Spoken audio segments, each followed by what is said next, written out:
welcome to Adobe Live. Happy MLK Day, everybody. Whoop, whoop. We made it. We're here.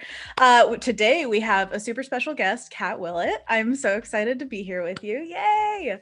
And let's see. I am not seeing anybody in the chat yet, but I know they're there, so I have to reload. Hey, Michelle, I see you. And Cody Bear, thank you so much for modding today for us. Anthony Jackson, I see you. Happy MLK Day.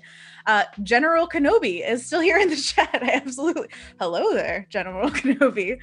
Roberto, it's so good to see you guys. Let us know where you're coming from and what's going on in your life today. I see Laura Bowler, who is a good friend of mine in the chat. Hey, Laura, what's up? I'm coming in from Portland, Oregon today. Kat, where are you coming from? From Brooklyn, New York. Brooklyn, whoop whoop, how exciting. Well, today we've got a full schedule, so let's talk about what we got. Just before us, we had the hosted replay with Val. Thank you so much, Val, for that. This is previously recorded, but you guys can still participate, of course, because this is all for you guys to learn. So if you didn't get the chance to do it before, boom, now's your chance. Right now, we've got painting and drawing with Kat, and then after us, we have a hosted replay by Andrew Hockrattle, which is the Illustrator DCC. And then we've got web design with Joshua and a hosted replay for XD Daily Creative Challenge with my good friend Andrea Epi. Whoop whoop! Yay! We love our people. Yes, absolutely. So thank you so much for being with us today. And today we have a very special guest with us. Hey, Kat. How are you? What's up with your life? What are we doing today? Hi. Thanks so much for having me. Yes. I'm doing great. How are you, Anna? Oh, I'm just dandy. I want to shout out your Instagram real quick because we've got an absolutely beautiful, what would you call this, collection of work in front of us. And your dog. Oh my gosh, is this your dog? Yeah, that's my dog. He's so cute. My muse forever. Absolutely. What's his name? His name is Bowie. Bowie! He also answers to Boo Boo. Boo Boo! Oh, do we get a Boo Boo cameo today? Oh, do you want one? I mean, obviously. He would love to. Is that even a question? Oh, and we've got Kamala. Oh, my heart. Okay, so we've got absolutely beautiful work on your Instagram, which you can find Kat at CatXWillett, yes. And then we've also got your website here, which is more of your absolutely gorgeous work that is just so chock full of beautiful patterns, colors, and it looks like symbology of sorts. Oh my gosh, I'm so excited to work with you today. Can't wait to see what you make. Speaking of which, what do you have planned for us? Well, thank you so much for those compliments, those kind words, and for having me. I'm so happy that Adobe brought us together. So yeah, I hope everyone's doing great. Thanks for joining us. And the focus of the next few hours is to show you how I use Adobe Fresco on my iPad to draw and paint. I love illustrating with Fresco. We were just talking about it. It's so easy to use. And whether you already use it or haven't yet but want to get started, I hope you'll be able to take something away from this and maybe draw along with me. Yes. Yay! Interaction. Yes, please. And the main point I really want to share is how simple this app is to use. You know, making digital art can be kind of intimidating, but Fresco is super stripped down. It's kind of like a really stripped down version of Photoshop. It's really easy to get into while being, you know, sophisticated enough that you can create really professional, awesome artwork. Absolutely. So today I'm going to walk you through how I take this sketch and turn it into an ink and colored illustration. Well, we're going to do the coloring tomorrow. Today we're going to do the inking. I have my sketch all ready to go, and since it's 2021, I wanted to celebrate by making a bold, feminine image with a nod here to the Chinese zodiac, which starts in February and assigns an ox as this year's animal. So goodbye, you're the rat, you're horrible. Let's start something new. Nothing against rats, but you know. Nothing against rats, you know. I love animals of all kinds, but yes. I'm ready for this ox, you know, something maybe a little more calm and strong and peaceful. Exactly. So. And the ox chord, we're gonna make some good music happen. Yeah, exactly. Good one. Oh, ox AUX. By the way, everyone is demanding a Boo Boo appearance. Oh, should we just get that out of the way? It's up to you completely. Oh, is it happening? It's happening. He's just staring at me, so I have to actually grab him. Oh, it's fine. It's fine. Don't worry. I'm so excited for Boo Boo. Okay, he's on his way. Making my way over to the live.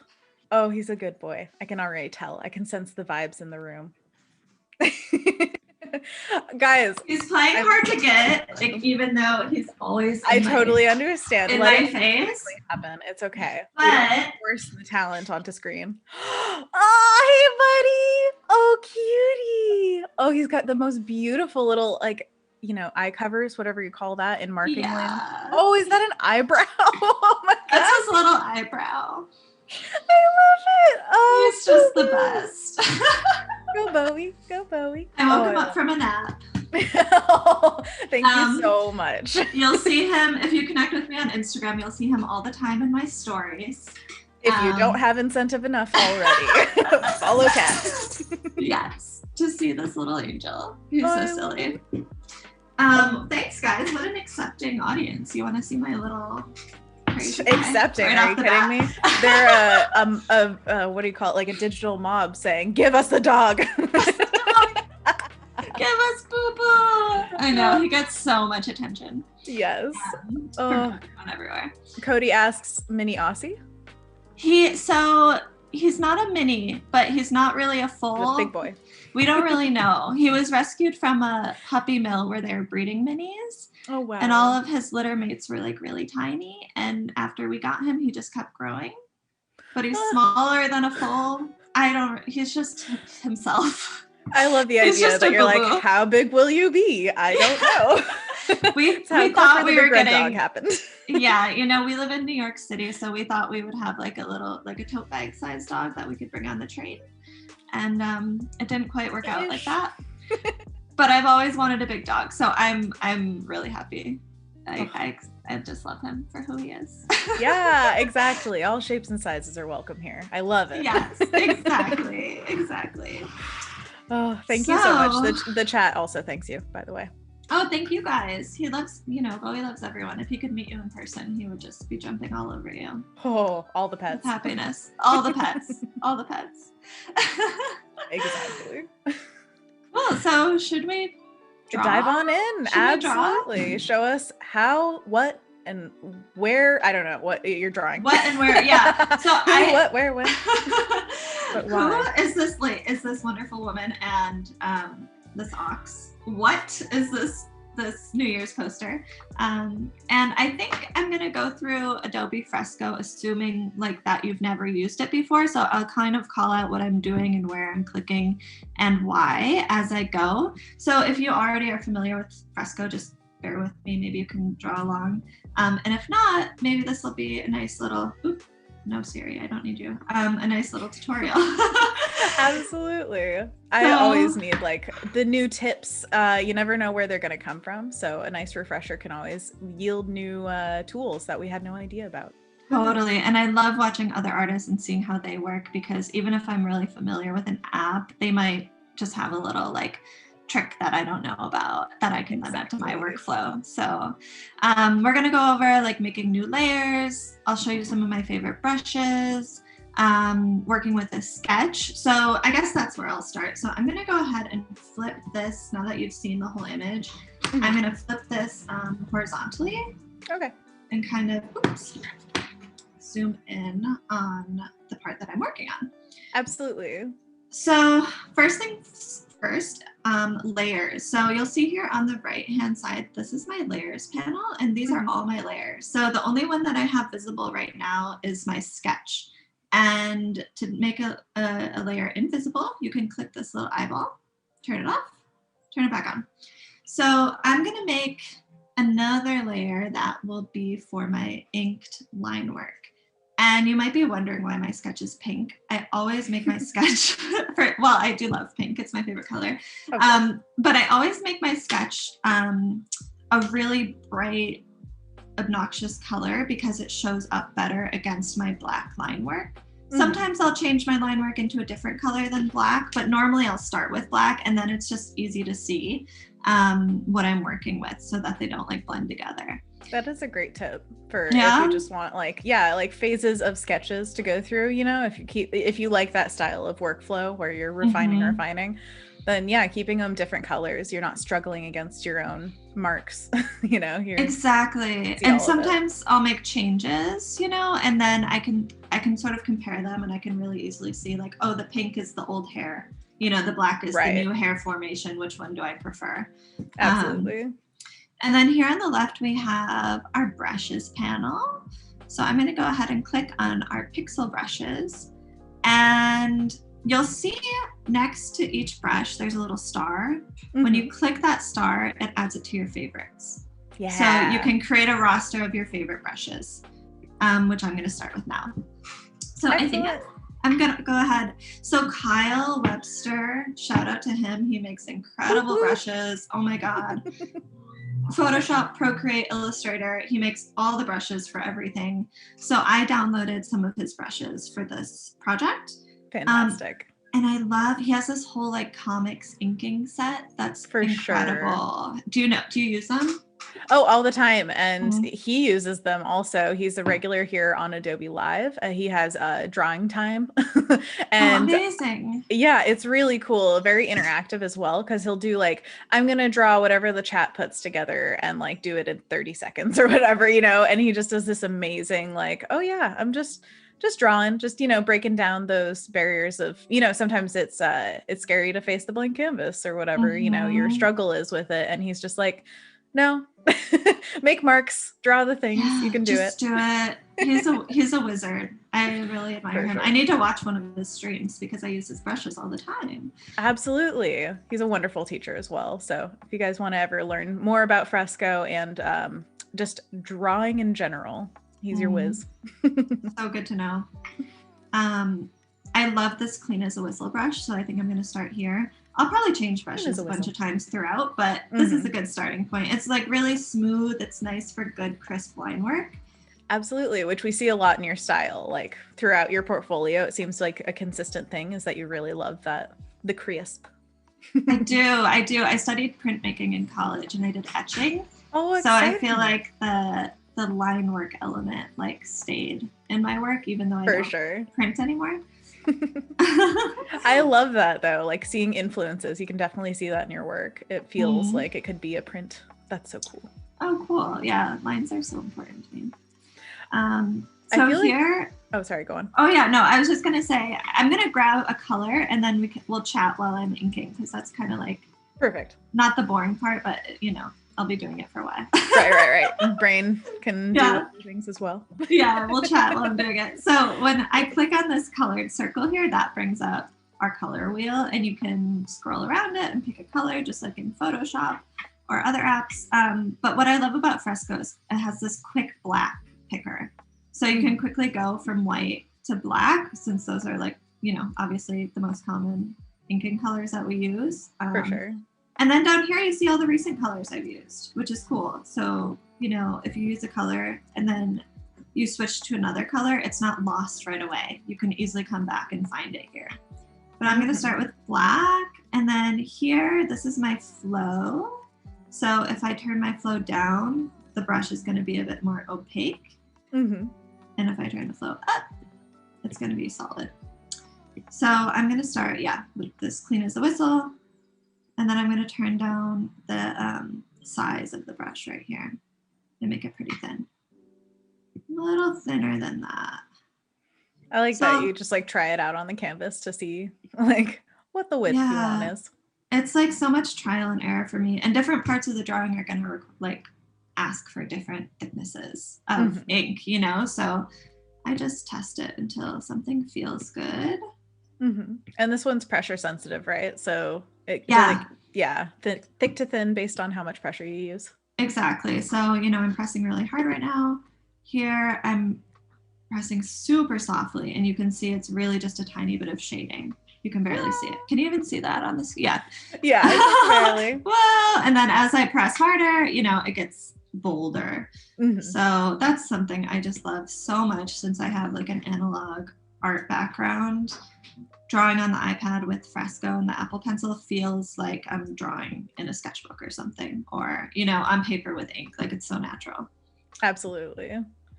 By So, the way, Laura yeah. says that when she lived in NYC, she'd see people carrying sweet pit bulls in backpacks on the train. It's all a matter of determination. Oh my God, it's so true. It's so true. I actually have a backpack for Bowie Love that it. I Oh my may gosh. or may have not squeezed him into before and taken him on on the Oh train. wow. I know. And some people do the IKEA bag thing. I don't know if you've ever seen that. They Absolutely, with like the legs sticking out the bottom. like holes. Yeah. So good.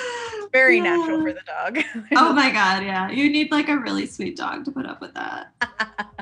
That's the goal, right? Luckily, shepherds, like especially Australian shepherds, they always want to be with you. Like he always wants to be by my side. So if I like force him into a backpack and carry him on the train, you know, he's okay with it. It's like, as long as you're here, I trust you. Yeah, exactly. He's like, as long as I can keep an eye on you. Laura also says this will be my first real exposure to Fresco, so thank you for the 101 course. Oh, cool, Laura. You know, just feel free to ask any questions if something doesn't make sense or if you're just curious. She did. Cool. So her question is, can you use Photoshop brushes for Fresco, or do you need Fresco specific brushes? I think you can use Photoshop brushes. Is that right? So as well. I think that you can bring them in as long as they are. I think the functionality might break with certain ones, possibly, but you know, you should just try it out and see. That's what I say. But yeah, like 99% of brushes should work perfectly, I believe. I think they should be compatible. And the way you add a brush, actually, we can show that is wait, now I'm blanking. Oh, this little plus sign down here. So at the bottom of the brushes panel. So Fresco comes with all of these amazing brushes for different mediums. So I'm here in the painting section right now, but if you scroll all the way back to the beginning of the menu, you'll see you have like basic media, charcoal, comics, dry media, all these different kind of brushes that come with Fresco right out of the box. So it's only if you're like a super nerd and are looking for something really specific, or you know, you're really trying to replicate a specific media, or you just want to see how other artists you know work and support them by buying their brushes. You don't have to buy custom brushes, but if you want to, it's a really amazing way to try out different techniques, and you can do so by pressing this little plus sign down at the bottom. You can import from files if you've already downloaded them, or you can discover new brushes, which is or made your own. Yeah, there's a program called Capture where you can actually take pictures of traditional marks that you've made and make brushes of them, or whatever. I've actually made a brush out of a drawing of a cat, and you can make a long cat that way. It's brilliant. But yeah, you can make the sides of its body just to repeat, and then when the brush tip ends, it's like the end of its body, and it's like amazing. You could draw the longest cat in the world if you wanted to.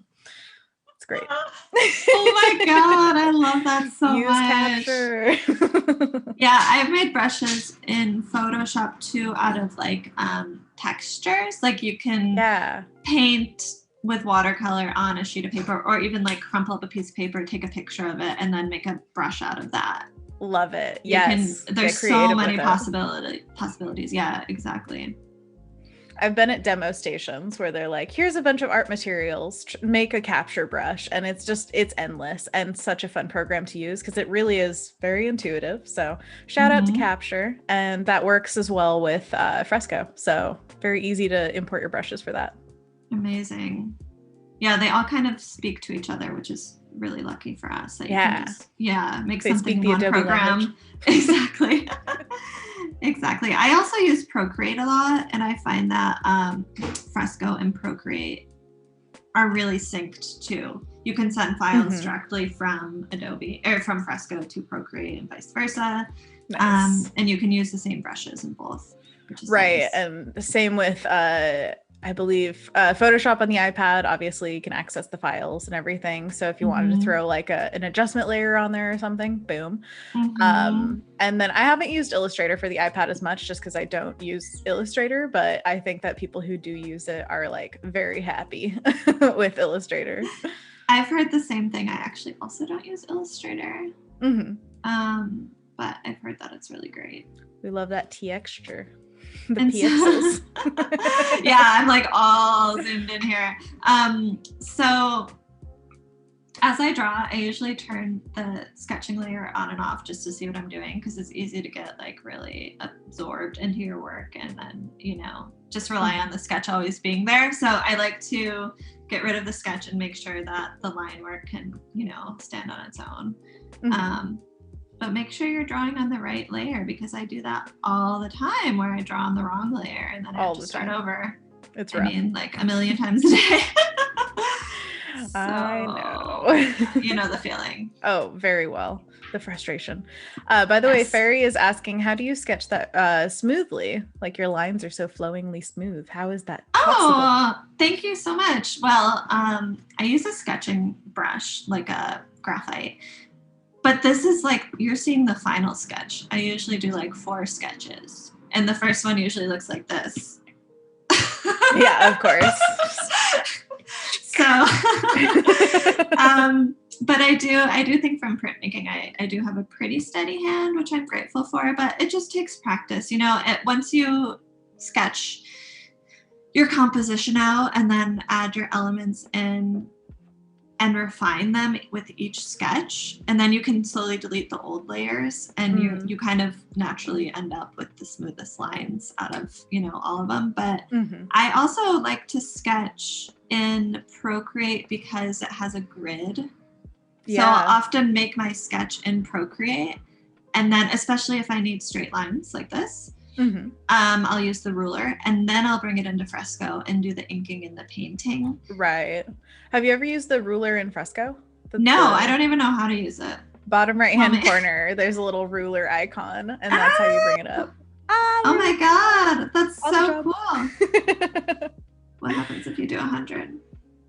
Oh, wow, this is awesome. Cool.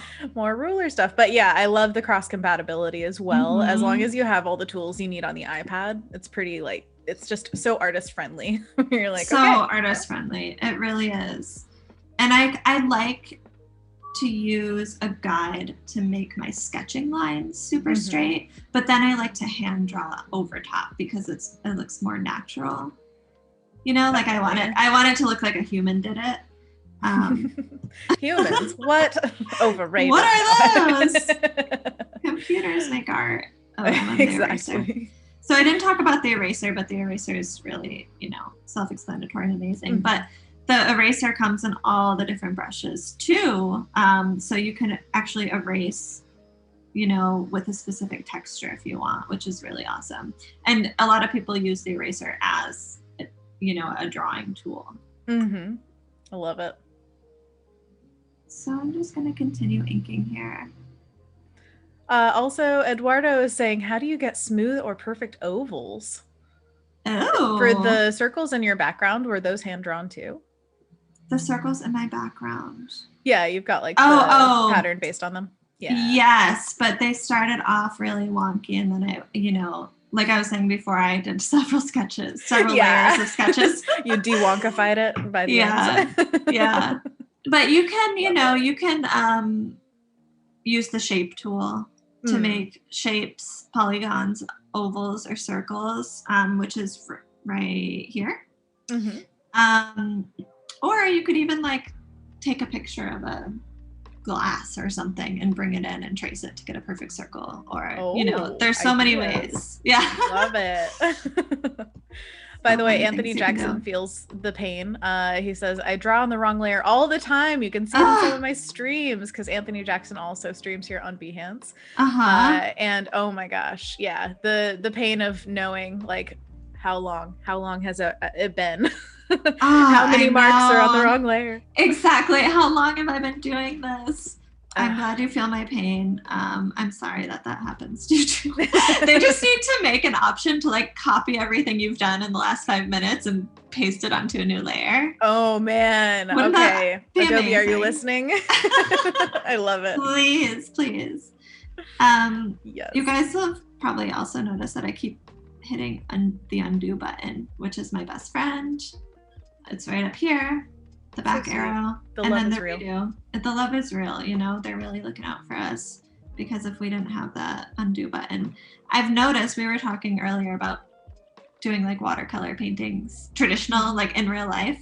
Mm-hmm. And I find myself trying to undo in real life. Like my brain wants to click a button when I'm like drawing or painting on paper or canvas. Constantly. And then I realize I can't. Have you ever been drawing digitally and you start swiping away the eraser bits? Oh no! That's the other side of it. Oh my god! Digital to IRL like amalgamation. Oh my god! And your brain is just like, it's like a glitch. What's happening? Like, what's happening? I've seen that cat twice. The brick is over the window. Ah! Oh my god! Yes. By the way, what was it? Lindsay Palmer says those eyebrows are on fleek. So. Oh my god! Thank you, Lindsay. Fun fact: I always start with the eyebrows. I was wondering. I was actually going to ask you, like, why the eyebrows? But I don't know. I had a lot of trouble in college when we would do figure drawing, and my teachers wanted me to like draw the whole figure in one swoop, you know, and get the gesture, and I would just be like drawing the eyebrow hairs, drawing the eyebrows first. I feel like they just really ground the whole face, like they're so important. Mm-hmm. But it's not something I can explain or I have a real reason for. It just is what I do. Absolutely. That's kind of, you know, what makes it your art is you start with the eyebrows.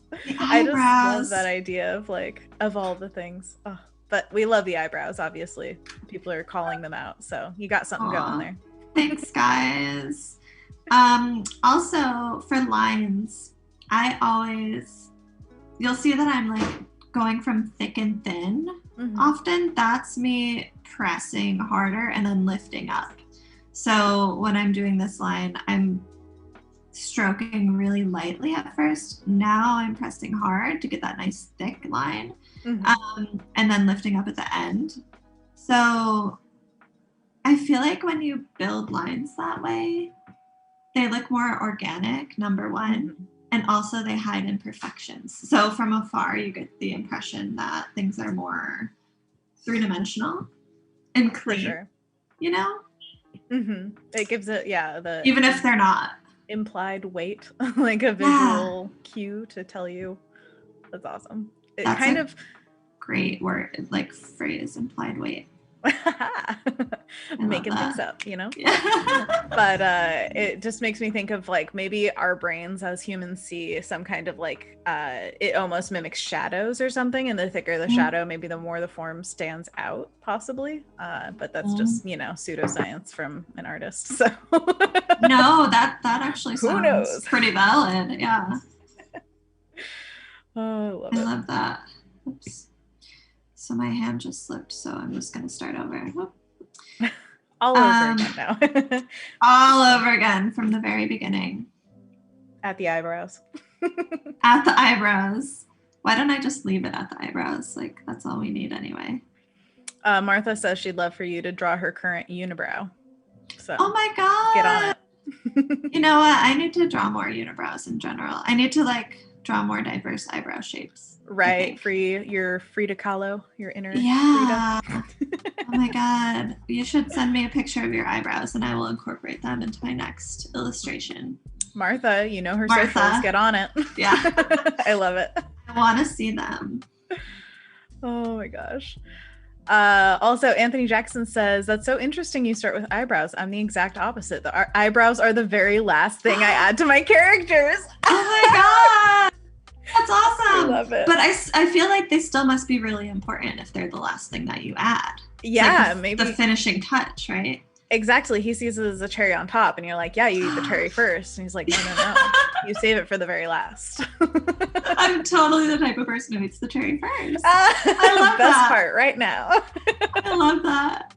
So I'm kind of doing the lines for her body first, and I'm gonna leave the line work of the garments and her hair for last in case I decide I want to do a different color. So normally I'll do line work for different elements of the drawing on different layers. That way, if I want to make the line work for her shirt, like red, for example, it'll be easy to have that line work isolated so that I don't have to separate it out from the lines of her face later on, which is, you know, kind of a pain. So I'm going to hop down to her hand right now because that would be the same.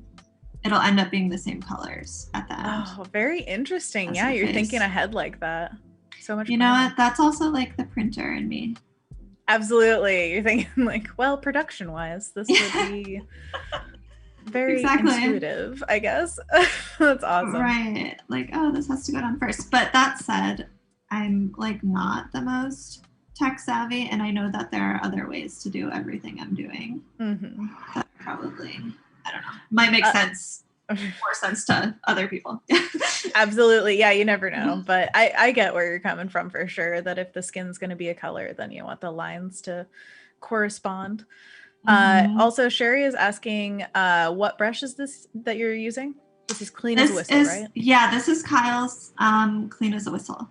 So I want to whistle, but that'd be too annoying. Sorry.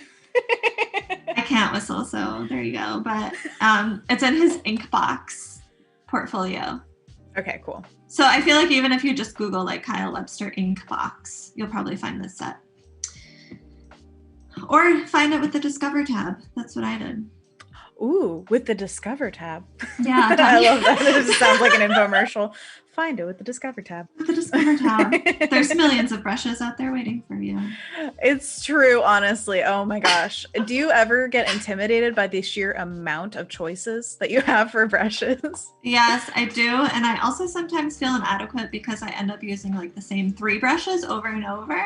Oh yeah. I think that's And then everyone. I'm like, but I don't know how to use like I never used this charcoal one. Yeah, like they could be maybe adding something to my life. I think it's whenever you feel that itch of like, I'm doing the same thing, I need to like change it up, then it's fun to do an experimental piece and just say, I'm going to try to use as many brushes as possible to paint whatever. Like maybe you try a pair in like 10 different brushes and just see what it's like. But it's definitely a feel thing in my experience where you have to try it to understand it. It's like looking at the brush does nothing. Like actually using it tells your brain what's going on and if you like it or not. It's so true. Yeah, you really just have to try it. I love that challenge.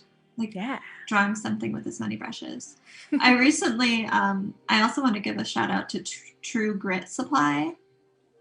Okay. They make incredible brushes, especially stippling and halftone brushes. Ooh. So lately I've been like, oh, I want to use more halftone and give things like a screen printy effect. And they make such great brushes for that. That's awesome. So they're pretty affordable. They're really very great. Specific thing, and also a great name for a brush. True Grit. True Grit Supply. They have a free sampler too on their website. So I think if you sign up for their email list, you'll get their free sampler box, which may be enough for you. They have so many awesome brushes in there, and then if you like them, you can buy more. Well, that's fantastic. Thanks for the shout out. It's always great to find new resources. Totally. By the way, Anthony Jackson says, of course, the eyebrows are super important. Cody Bear says, I can't whistle either, lol. We all have to learn to whistle together. I thought I was the only one. Thanks for making me feel less alone. And Martha is saying, love the 1990s nostalgia series on your website. Oh, yeah. Thank you so much. I love the 90s. Well, I mean, who doesn't? I mean, I have no choice because that's like, that's my era. But right. Oh man, I love it. It's so funny how they come back in waves and stuff. I heard somebody saying like, you know how the retro styles are in fashion and everything, and the 90s is rolling around, but when we get to the 2000s, like everybody's gonna have the little lacy cami under their shirts and stuff. Oh my god! Boot cut, low rise jeans and all that stuff. Which is like, so funny. It feels like it was yesterday. And I remember like living through that and being like, how come we don't have a thing? Like the 70s had this like really distinct look, and the 80s were like really awesome. And the 2000s are just like nothing, and now looking back, it's like, if you dress like that, you would really turn some heads. Like you would look very out of place. absolutely all in retrospect. Yeah. Every decade Totally. thinks like this is normal. And then you look back at the, like the puffy sleeves of the 80s wedding dresses. I always love that. Like I was watching a Princess Diana thing and her sleeve puff is real. It's like bigger than her head. It's woof. And they're so big. Yeah, they were like, this is normal. This is good. Yeah, I like it. And hair, like 80s, like even if you just look on Spotify and look up like, old 80s bands, like the hair was wild. And people did so much to get their hair, like that every day, hours. It's crazy. Oh, I mean, it's crazy, but it's also very understandable when you're thinking like, oh yeah, like style comes in waves. We're doing something right now that is going to be so dated at some point. It's living life, baby. My dad was a real like clothes horse back in the day, so he would always be on trend, and it's just hilarious seeing the photos of him where it's like it's got like pink short shorts, the long hair with like the sweatband and the big aviator glasses, and you're just like, that was a look. Oh my god. That's probably why you're artistic. Oh, you're like surrounded by all these like interesting shapes and colors. Well, by the time I was born, he was mustache, thick glasses, and now he's clean shaven. He's got the silver hair, and like, oh man, the stages of his looks are absolutely amazing. He's like character design all over the place. That is awesome. Whereas mom went from long flowing hair in the 60s, like everything au naturel, and then now it's just short. She looks exactly the same. I'm like, okay. She's consistent. She knows what she likes. Exactly. I love that.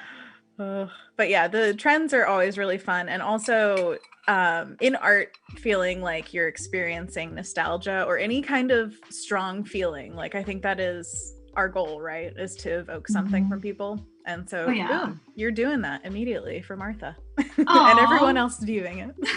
Thanks, Martha. And everyone. I actually would love some help from the audience in coming up with like a tagline for this poster. So I have 2020 at the bottom. I want to put some text at the top that like encapsulates, I don't know, like a wish for the new year or some kind of message of hope or something. So maybe if you guys feel inspired, you can drop something into the chat. Absolutely. Just a couple words or, like a one-liner. Yeah, a tagline for the year, but like a hopeful one, guys. Please. Something nice, please. What's our wish going into the new year? 2021. Best ever. No, that's too much. No, and we also don't want to put too much pressure. Yeah, it's more like on ourselves. Oh, Laura already popped in. Strong as an ox. Oh, I like it. I like that. Okay, maybe let's gather a few and then like vote on Absolutely, them. Yeah. Vote on them amongst ourselves. Yeah, exactly. We have a little pool of like-minded individuals, so we can pass it around. I love that. Strong as an ox. Absolutely. Let's see. Fairy said, what is the zoom and rotate shortcut for Fresco in desktop? In desktop, I think, I don't know. Can you use your fingers on it? It depends on the desktop, I guess. Have you ever used Fresco on desktop? You can use it on your desktop computer rather than the iPad. And it's available on Cintiqs. I know I've used it on my Cintiq before. I've only used it on iPad. Oh, really? Yeah. Well, it's real fun wherever you use it. What I love about the iPad is, do you ever use the thumb thing? What do you call it? There's a name for it, but it's where you put your thumb on the little circle in the left-hand bottom corner, and it turns your brush into an eraser of that brush. Wait, how do you get it? You just press your thumb on it. You're like left. If you're drawing with your right hand, you would do it with your left. And then draw with the pen, and it'll be eraser. Oh, wait. Nope. I'm not doing a good job. You're doing perfectly. No worries. But the commands like that Yeah, there's also like a lot of customizing you can do. Absolutely. Set up your own shortcuts and stuff. Oh, Anthony Jackson calls it touch modifier. I think that's right. Oh. But you can modify it, I believe, to be, yeah, like other shorthand things if you want to press it down. And it's just like, boom, did the thing.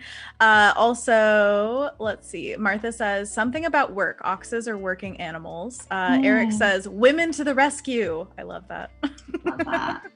I like the work idea. Maybe like let's do the work, or we'll do a Rosie the Riveter tape where it's like we can do it, but like for the new age. Love it. And then this will be the new icon for our generation, right? So, woo! Oh my god, pressure. No pressure. It's fine. It's all good. Do you think when they were doing the Rosie the Riveter poster, they thought like this is going to be a phenomenon? Probably not. So. Probably not. That's a good way to look at it. Exactly. So I'm doing the pants down here on a different layer too. Ooh, pantalones. Excellent. Pantalones. And then I think I'll do the stripes in a different type of brush. Mm-hmm. I love having that kind of pattern or detail on clothing, especially. I just feel like it brings things to another level of like when you're giving your audience a reward, they're like looking at the piece and they love it, but then they look closer and there's even more to reward their eyes for looking. You know what I mean? Mm-hmm. I like it. Yeah, like you can get lost in the details. Mm-hmm. And do you think of colors while you're doing this, or are you just thinking like, I'm drawing a line at the moment? Yeah, I don't usually think of colors at this stage. I kind of make a coloring page for myself. I kind of make all the line work and then I color it in, which I'm glad you brought this up because I'm going to share the finished inked illustration with everybody. If you want to access it, it's going to be in my Creative Cloud library. And I think I'm going to put it on my website too, that you can download for free and you can color it. And then you can share it with me tomorrow when I'm coloring. Or, you know, you don't have to do it tonight. You can also do it in the future and then share it with me later on. But it would be really cool if you did it like tonight and then we can all look at it together tomorrow. And at the end, after I finish the inking, I have some color palettes that I made ahead of time that I hope you guys can vote on or help me pick which one to use. Absolutely. What do you think? Would you prefer if I color this traditional or digital? What do you think? Oh, traditional. Okay, I'm doing it. You're going to print it out? Absolutely. Yes. One of those people with a printer. Whoop whoop. Oh, you can print it. I know. It's so funny. I started doing printables on my Patreon and literally my best friend, who's one of my patrons, he's like, I don't have a printer. I'll print it to you and mail it to you. Oh my God. That's so sweet. I have, my friend has a printer at my studio, so I just use his if I need one. Nice. Yeah. Yeah, I do not have a printer. All right, I'll send it to you. My own thing. Yeah. If you need it, you know. My own color. I'm here to do a solid. Probably won't get there by tomorrow, but. Yeah, but you can, you know, everyone out there, you can color it in any way that you want. Digital, traditional, whatever Absolutely. you feel compelled. Oh, I forgot one line. Laura says, as a tagline, with time and work, we can rebuild. I like that. And it reminds me beautiful. There's a quote that I've seen a few places, and I'm sorry if I don't know if it's a test like given to one person or if it's just a, you know, societal thing. But there is much to be done and undone. And I like that because yeah, true. Out with the old. Yeah, absolutely. Mm-hmm. I love that. So many good ones. You guys are so inspiring. There's more. Pamela says 2020, we made it work. Laura says we can do it together. Sweet, I like that. I love it. Jessica says better together. Better together, yeah. Straight to the point. Here's my vine charcoal I made. Okay, yeah. So I'm using like, yeah, go ahead. No, you go ahead. Oh, I was just going to say I'm using like a vine charcoal, like a really light one to make these stripes. so that they have a different line weight than like the main lines. Mm-hmm. And did you find the line charcoal like when you're going through brushes the first time and you were like, oh yeah, this will be good for something? Yeah, I didn't save it to my favorites. I just found it right now. Oh, yeah. So love it. Under charcoal, there's a couple different lines. Nice. But I am gonna save it now so I can come back to it. Vine is back, baby. Also, the saddest thing in the world is when you find a brush you love and you forget what it's called and you can't find it again. Absolutely. I love that favoriting feature where it's just automatically like, boom, there you got it. Yep, there you got it. Forever. And I love the texture of that one, having the little like pieciness of it. I don't know what you call that, but texture, I guess. Yeah. Yeah, it's like Great. Pretty. I turned the flow down too, so it's kind of opaque. Mm-hmm. Kiri says, talking color, once a color is painted on a layer, can you change it? I have only been able to adjust opacity and blend mode. Yeah, so if it's a solid color, an easy way to change it is by just using the paint bucket and just doing like a color fill on it. Mm-hmm. But you can also, I've actually been looking for this lately. There has to be like an alpha lock function. There is, yeah. If you do a long press on the layer, I can't remember what it's called, but it's something like locking either pixels or alpha lock, something like that. I think it's towards lock transparency, right? Yeah, I believe so. And so then I could just come in with like a brown. Yeah. So then you could just kind of like paint over it. Absolutely. With the new color like this, which is what I do a lot for my line work. You know, if I want it to be a different color other than black. We also have clipping masks now. So if you wanted to, you could make an entire layer a color. So say you use the fill bucket, put brown on a layer. It's just brown over your whole piece. But then when you have that layer above your line layer, you can click the, I think it's the third button down on the right in the middle. And that is the layer clipping mask. And so it clips it to the line layer. Boom, your lines are all brown. Oh, this one down here. Yeah. Uh-huh. So multiple ways to do it, as per usual with every Adobe product. It's like, how do you want to do this? It's like Critical Role, if any of you know that. Totally. You have all the options. Oh my God, yeah. There's so many different ways. Mm-hmm. That's one thing I miss the most about school, is seeing how other people, you know, come to the same conclusion through different means. Absolutely. Yeah. It's fascinating to see how people's brains work. There we go. I can talk. See, brain working. Ha! But also the tools in all of the Adobe programs have been built for specific things, and yet people find their own uses for them all the time, where they're like, oh yeah, Liquify tool was for, you know, manipulating photos or something, and illustrators use it all the time to make sure their lines are just what they want them to be. That's such a good point. Mm-hmm. Also, by the way, Cody Bear says lock transparency. Good job, Cody. That was a quiz and you passed. And also, I'm seeing my good friend Kendall, and we've got Stephen Booth in the chat. Hey guys, how are you doing? Also, Kendall, being the pro that she is, said lock transparency. She knows all of it. Thanks, Kendall. And Reverb Mike says, what can brown do for you? UPS.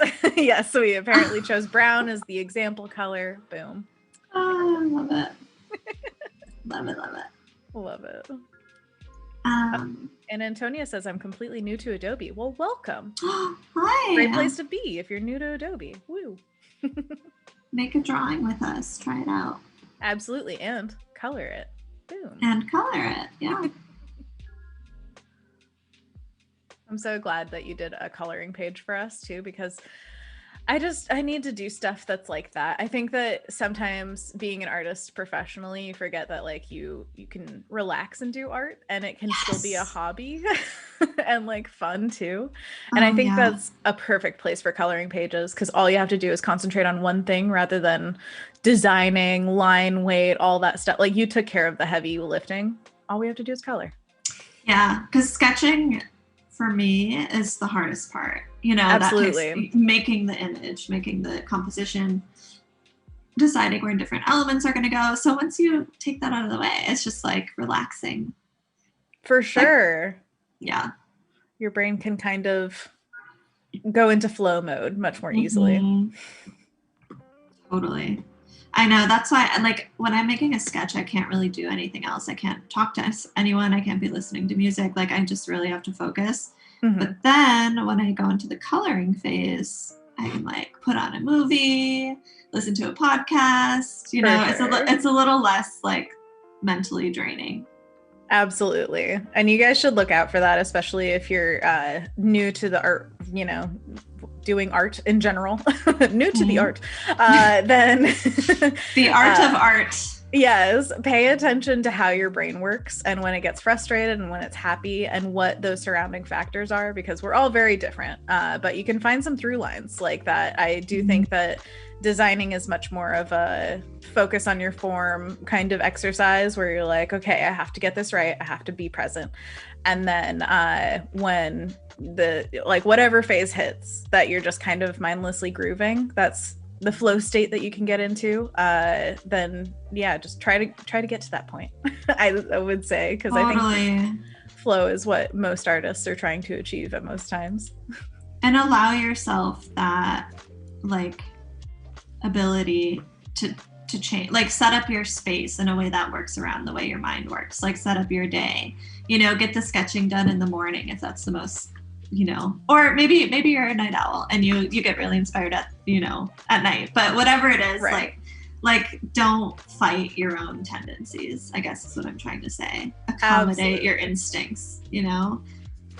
I cannot recommend that enough. I actually have a teacher who would say, like, if you are working efficiently, you only need to do like hardcore arting for like 4 hours a day, because you will get it done and you won't burn yourself out. But if you're trying to work it like any other job, man, saying like, I have to work from 9 to 5, your body will just fight it. Yeah. If that's not your natural rhythm.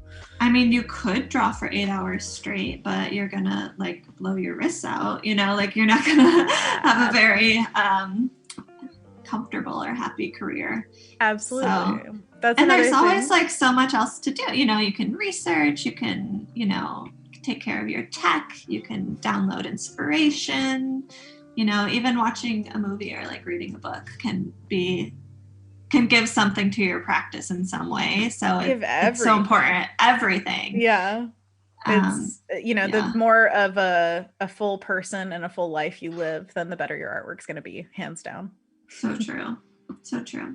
And that's why I keep a sketchbook, because my sketchbook is sort of like my mindless like space for creating art, where I just take like Posca markers and paints and just make a mess and don't worry about anybody seeing it, or totally. you know what it looks like. I do post my sketchbook pages sometimes, but in general, it should be like a judgment-free zone, or you should have something where you can create without any kind of pressure or expectations. Absolutely. Yes. Especially, I know a lot of people who get expensive equipment, or not equipment, what do you call it? Like, you know, pencils, paints, whatever, and are intimidated by it. Like once you spend money on it, it's scary. So I would recommend, if you have any artists in your life, gift them things so that they feel like it's not a thrown away expense. And if you're intimidated by anything like that, just get cheap stuff. It's fine. If you're just creating, it's way better than having the most expensive whatever tools and not using them. So just get yourself going. I mean, every artist has like that box of like really nice paints just in a drawer somewhere that they're never going to use, because they're like, oh, I have to save that. You know, we all have that. I have to save this for like something really nice. For sure. By the way, Laura is saying that her happy place is when she's coloring. I know she does her own work because she is also an artist, but also, Laura, color this piece with me. Let's have a coloring night. Yeah, do it. Yes. God, yes, I love to color. My friend actually gave me a coloring book for Christmas, and at first I was like, what? Like, I'm an artist, you know, like, and then I was like, no, this is like the nicest gift ever, because like what you were saying, he's giving me like an excuse to make something that I don't have to put an incredible amount of work into. Absolutely. That I can just enjoy. Thought of you like, hey, you'll like this. Yeah, exactly. It's like New York City architecture, which I'm really excited about. Yeah. Love that. So I'm drawing a calla lily right now, and I love flowers and like looking up plant symbolism. And the calla lily is a symbol of rebirth. Ooh. So are daffodils. So the two flowers that I included in this piece are kind of like, about starting fresh. Symbols. I love it. Symbols. Yeah. Yes. I also love calla lilies. They're like little aliens. They're so beautiful. Oh my gosh, that's absolutely amazing. I love calla lilies and have a very personal relationship with them. I used to steal them from my neighbor's yard when I was a kid. So a little bit of a delinquent, but also I just love flowers. I'm sorry. You have good taste. Oh my gosh. Seeing those things in the wild, you're like, where am I? Some elven fairy tale place? So oh my God, they're so gorgeous. Whenever I see a bouquet of calla lilies, I'm like, a princess was here. Like, what is that? They're just so otherworldly. I love them so much. Definitely. So here's what we have so far. So inking takes a while, guys. That's why, I kind of set aside the first day to just do the inking. I feel like you got a lot done. I'm just like, wow. We still have an hour or two, so yeah, absolutely. So I'm gonna turn up. Should I use a different brush for the hair? Let's see. This would be when you have it with just the lines that you've done on the black layer, it's perfect because it's like one of those, have you ever seen the like fill in this drawing book where it gives you some of the lines, but then you fill in the rest? Yeah, totally. And then you can put like any kind of hairstyle. Exactly. And like, what is her hand on? Who knows? You Who knows? Just fill in. Oh, I love that. I kind of forgot about that. Did they have those activities in Highlights magazine? Oh, I don't know. Maybe I didn't get highlights. Remember? Oh, you didn't get highlights? Oh. It was a big gap in my childhood. I desperately want highlights. Oh man, the what's it called? Finding the difference in the two pictures. What is that called?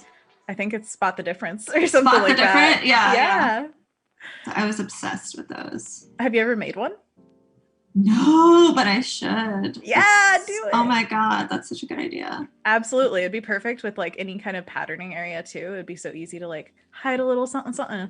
And then that's another activity for kids to get involved in because you said you loved when kids would color your work and it's like perfect. Just make it for them. Boom. I love that. I love kids. I love kids making art. Kids are so creative and have no inhibitions. Absolutely. I love that. One thing I love is that anything made for kids is also made for adults. Like adults can easily enjoy it. And I just don't think it like goes backwards usually, but like that's why I want to make everything for kids because then it's just accessible to all ages. It's great. Well, it's made by adults. So it comes from this adult perspective. Like, what do I think a kid would like, but also what do I want to see? Mm-hmm. I think that's why we can relate to it. And that we're just children that happen to grow up. Ugh. We're just big kids. Exactly. Love it. So I'm using Kyle's inking thick and thin pen right now, which I love because it's got like a more dramatic thick to thin ratio. I mean, look at that. It gets so thin and then it gets really, really fat. Yeah. So nice. It is. So especially for these like little strands of hair, I think it'll do us good. Nice. By the way, Laura says, I call my sketchbook my brain book, so I can always feel like I'm also taking notes or making diagrams as well as doodles. So it's like thinkings rather than drawings, which I always love that kind of idea that, there's a space for you to just put your thoughts on paper. Cody says, I felt that way about expensive gouache I bought, but then I realized I'd already spent money on it, so not using it is technically wasting the money too. So I might as well use them. Too true, Cody. Too true. So true. I'm glad you got over it and just used them. I'm sure you made something beautiful. Oh, yeah. If you guys don't know, Cody's work is absolutely amazing as well. Follow her at Cody Bear, I believe, on Instagram. She's amazing. I can't wait to check it out. Oh, yeah. And Anthony Jackson says what we all know. Kids are awesome. Kids are awesome. Oh, Laura says Anna is a kid though in an adult angel elf body. Wow, Laura, thank you. It's all thanks to the calla lilies. I went to the elf realm. They had like a special like fairy dust in them that you absolutely sprinkled on you. You know, we all need a little sprinkle of some kind of special dusting. If you were to be some kind of like what would you call it, like a legendary race or something, what would you choose? Me? Yeah. Like D&D style, like dwarf, halfling, elf, human, whatever you want. Centaur, we can add to it. Centaur. Who would pick that goes Centaur? Into magical beasts. Would you want to be a mermaid? I think elf or mermaid. I love mermaids, but I'm kind of afraid of water. But maybe I wouldn't be if I were a mermaid. Elven mermaid who lives on the land. I'm amphibious. Yeah, exactly. With the pointy ears. Oh, so cute. A frog, basically. I love it. What about you? What would you be? Oh, golly. Probably realistically just like a hobbit. Because that's all I want in life is to be a hobbit in a hobbit hole. I'm down with that. Just be cozy with your like tea and seriously, like the fireplace. I so badly want to move to New Zealand and just live my quiet life. I think that would be the best. You could. With dogs. Dogs and long cats and the longest of cats. Calla lilies. I really want to see that brush, by the way. Oh man, I don't think I have it. I made it on one of Adobe's iPads, but we can remake it. We should do a capture stream, see what we can make. Oh my god, yes. But if anybody knows Ren Sauer, she works at Adobe and is absolutely an amazing artist as well. She was the one who originally did the long cat and showed me that. So full credit to Ren. She totally did that. Ren, you are a genius. Very much so. Yeah, nobody can deny that. I love it. Oh, and Fairy says, I'm doing some drawing right now. Oh, yeah. Yeah. What are you drawing? Absolutely. Yeah. Let's share. Tell us. Show us. What's going on? Is it an ox? Also, there are so many pretty oxen in the world. Oh my god. Love the reference for this. I had so much fun looking at the references. I mean, like this guy, I didn't even know there were such furry little ones out there. I always imagined them more like with the smooth, short hair. Mm-hmm.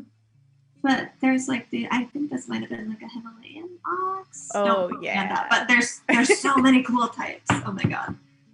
All right, it's time. We have to deep dive into the world of oxen. Yes, they are our friends. Absolutely. I'm constantly surprised by how many animals and just varieties thereof there are in the world. It is absolutely amazing. We should be so grateful to like just exist on a planet with so much variety and, you know, Mother Nature, best artist in the world, in the galaxy, so everything. In the universe, yeah. Yeah, you draw a lot of animals. You mostly draw. Oh, I love animals. Right? Yeah. Animals and clothing. That's my MO. Mm-hmm. Because, you know, I am a hobbit at heart. So, you know, Mr. Toad and all that jazz right up the alley. But yeah, I think that animals are just something that, like, they're such a challenge as an artist because anatomy is so different and everything. But I find that that's the kind of challenge I want to tackle because, again, they're already perfectly designed. So we just have to, you know, capture what we love about them, put it down, make it our own. Totally. They are really a challenge, especially something like a horse. Oh my god, horses are so hard to draw. I just had a stream where I was drawing a horse and I was like, what did? Are they? Yes. You did it live? Oh yeah. It was so funny though, because I was like, I remember horses. I'm going to show you all this anatomy I remember. And then then we, of course, went into like, no. The right horse to draw is that one from the Bugs Bunny short where he's like opera singing. You remember that? Oh my gosh. That's amazing though. It's the thickest, biggest horse you will ever see. It is just a chonk with little tiny legs. It's so good. I love that. So I love stylizing stuff really far and then like maybe taking it back a beat if it's like too far. But like, oh my gosh, by the way, during that stream, Ryan Selvey, who is also a streamer here on Behance, did a horse sketch and posted it to my Discord. It was better than anything I drew that entire stream. It was so great. It was just this perfect chonk horse that was like going through the meadow and like its eyes were all wonky. Oh, it was the best. Oh, chunky horses. Oh my God. I love it. I love it so much. So I love small horses, like dwarf horses. The little baby ones, yes. Oh, with the bangs. Of course. So cute. The hairstyle. Oh my God. James and I were just driving. That's my partner, James, by the way. We were driving through like rural areas in Oregon here, and we saw so many horses along the way. And I just always want to stop and like see if they'll come over. I don't know if that's illegal or something, but like, man, I wish I could pet a horse real bad.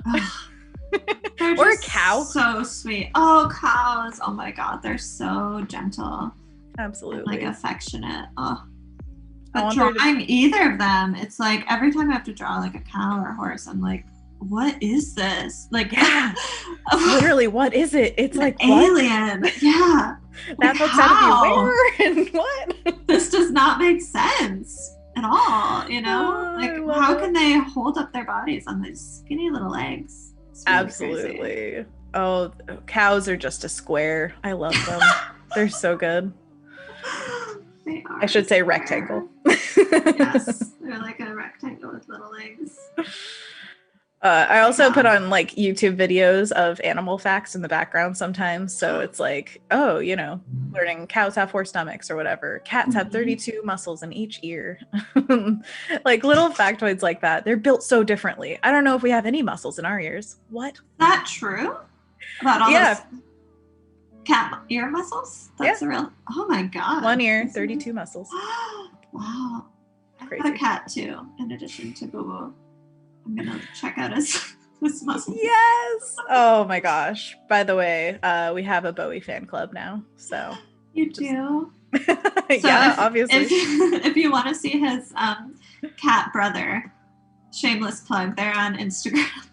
Really? Edgar and Bowie. Oh my gosh. Okay, this is fantastic. Yes.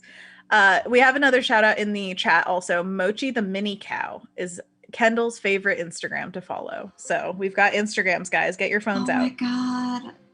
I really like the sound of that already. What was the name of yours? Edgar and Bowie. Edgar. Oh my gosh. He hates the dog, but he's he's learning to tolerate it. They're like coexisting now. They're not fighting constantly. And the puppy just loves him. He just wants to cuddle, and he's not allowed. It's so sad. Oh my gosh. Oh, I love and hate that, where it's like, I want you guys to cuddle, but it's also a really cute dynamic of like, please, no.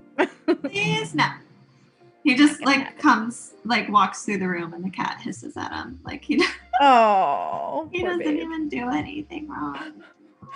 I'm just looking at Bowie pictures. Oh my gosh. The one ear up, 1 ear down. I just can't with my brain. It's so silly. I thought that would go away, you know, once he grew up, but he's 2 now, and it's still always the right ear. The right ear is always up, the left ear is always down. That's so cute. It's so cute. I love that Edgar's, there's a picture of Edgar where it's just like one of those cardboard paper tubes, I'm guessing. Yeah. And his face. And it's just like, what? He's like looking at you like, how dare you? That's my favorite thing. That was my phone background for a while, and I had to change it because every time I looked at my phone, I would forget it was there and then just like die laughing. Oh my gosh. I love Inopportune settings. Yeah. Okay, well, I'm set on Instagram forever. This is making me so happy. Thank you so much, Kat. Of course. Oh my God. I'm very lucky. I feel so lucky to have these little babies, especially during this last year. Oh my God. Like having a reason to go outside. You know, I have to walk my dog every day, and, you know, being stuck at home for so many months, but being able to go outside with him has been so therapeutic. Absolutely. It just made me so happy. And he's always happy. He's happy every single day, no matter what. That's why I just love dogs so much.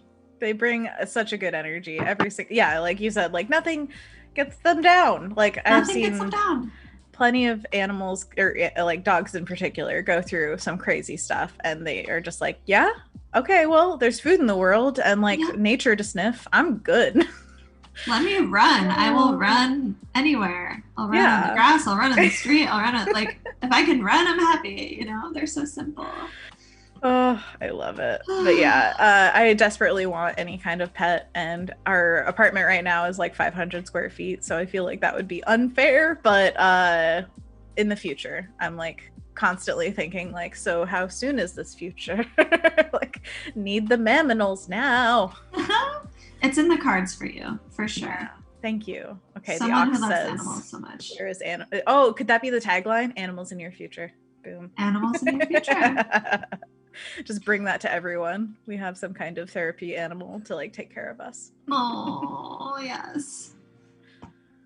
Everyone needs one.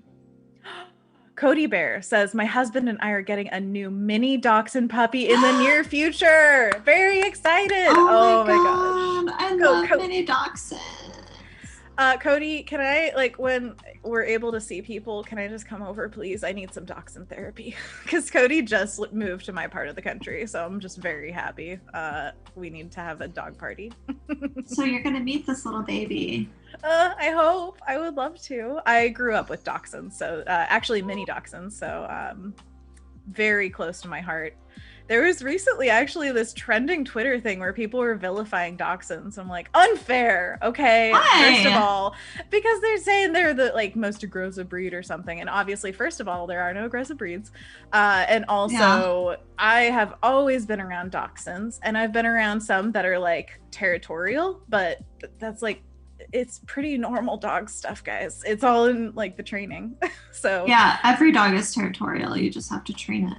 Absolutely. It's the person, not the dog. Oh my gosh. That makes the dog bad. Absolutely.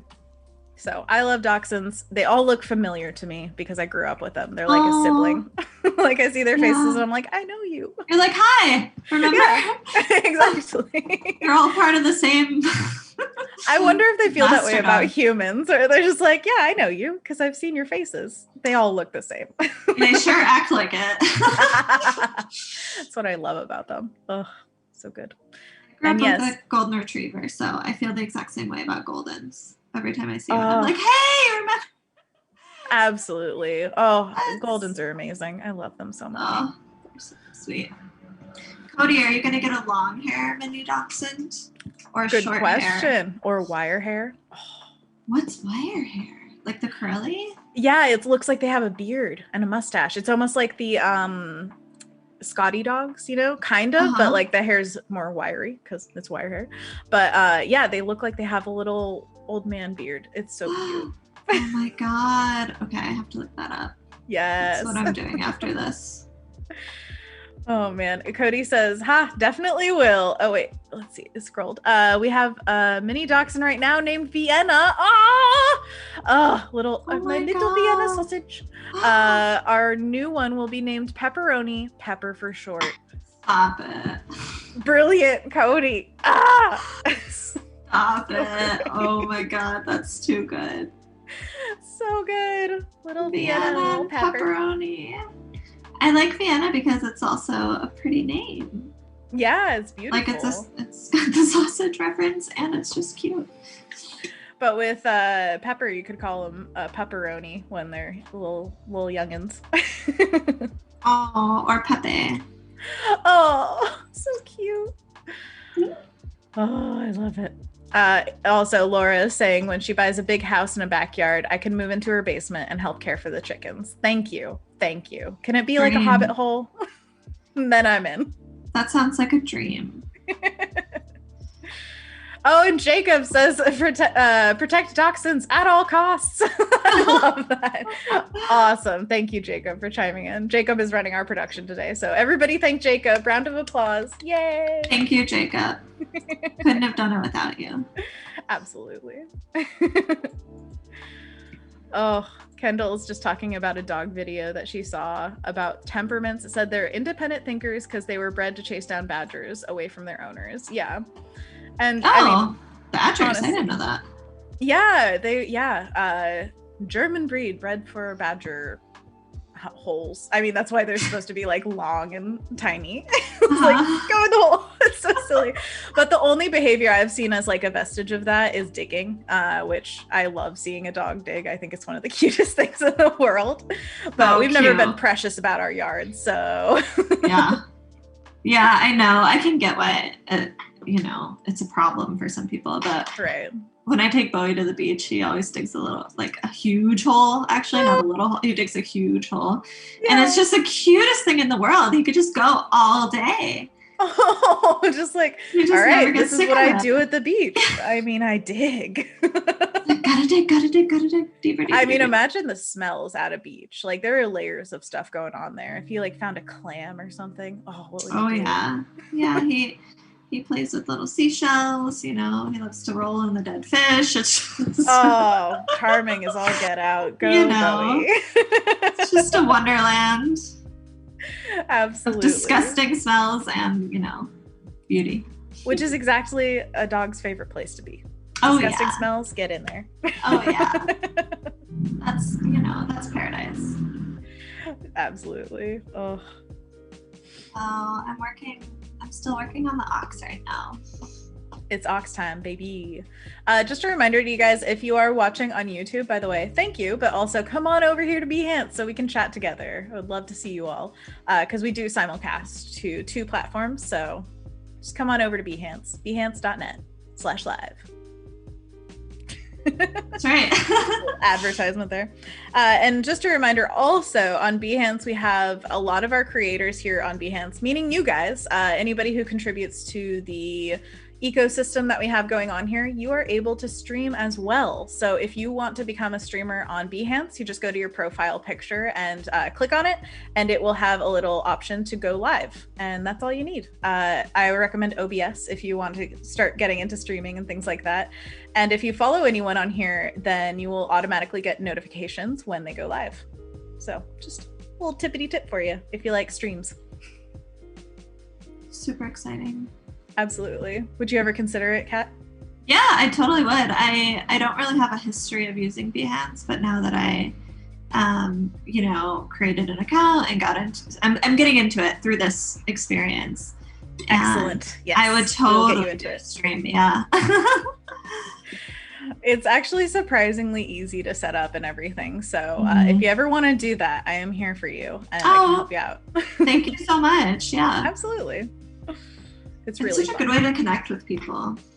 Absolutely. Oh, it's an amazing way. I mean, this is just the tip of the iceberg. Having like a community that you come back and see every once in a while, like friends. It's just having friends online. And it's the best thing because it's all around artwork. And like I said before we started this stream, Behance is like really pure, honestly. Like 99% of the people here are just like, I just love art and want to talk about it. So That's good. Just the best. It really is. Oh, I love it. By the way, Jacob says, I have a Chihuahua dachshund. So I have a dachshund I take this dachshund slander seriously. Wow, I can read.